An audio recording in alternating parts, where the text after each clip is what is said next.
My name is Kelly Burton. My clean date is August 17th of 2006. Basically because I went to jail that day. Alcohol and drug addiction runs rampant in my family. I started using drugs when I was 13. It started out with alcohol and marijuana. I experimented with some harder stuff in high school, but it was like a couple times here and there. When I graduated to go to George Mason, I started doing a lot of cocaine. I started hanging out with the wrong crowd.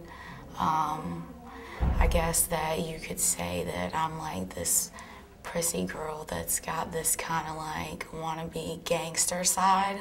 I was hanging out with a lot of drug dealers and they got me into that.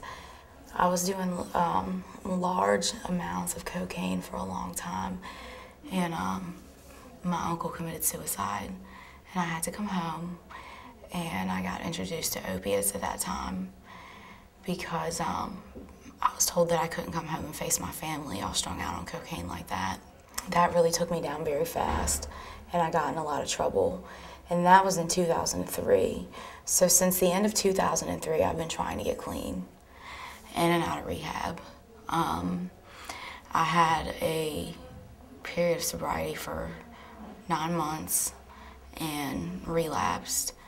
And once I relapsed, I just couldn't put the beast down again. I could get 30 days clean, 90 days clean, but it couldn't last. I just really wasn't ready. I really don't have a drug of choice. My drug of choice is more everything. Mainly at the end, it was heroin and cocaine, and heroin is a terrible thing to come off of.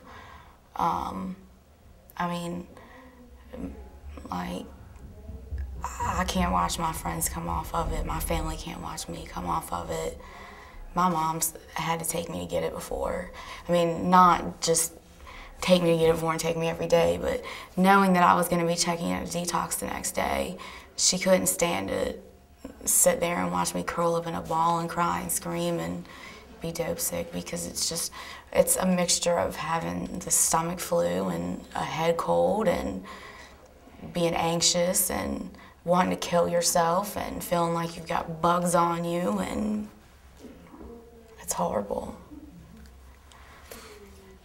I mean, I want to remain on the right path. I want to make amends to everybody that I owe amends to, but mainly my mom and my stepdad.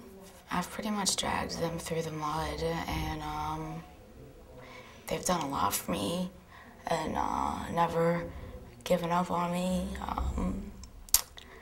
And this last time out,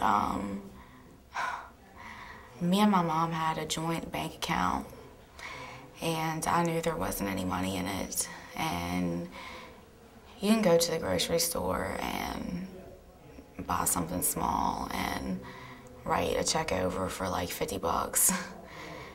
And I wrote as many of them as I could. By the time I got locked up, my mom owed like $1,000 to the bank.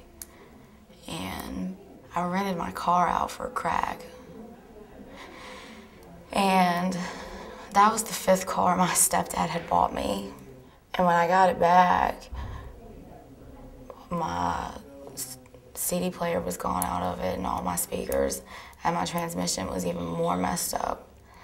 And the nice guy that my stepdad is, he went out and bought me another car. And see, this car that I had rented out was already messed up because I had knotted out on 495 on the way home from Baltimore and sideswiped a tractor trailer. So any car was going to be nicer. And so he got me another car, and the deal was that I wasn't supposed to take it into the ghetto, and I was supposed to be clean, and I was supposed to get a job and start making payments to him on it. And this whole time, like, they thought that I was clean, and so they're just really hurt.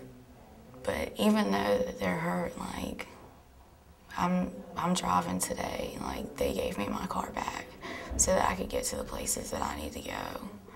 And with all the chances that they've given me, and are giving me one more.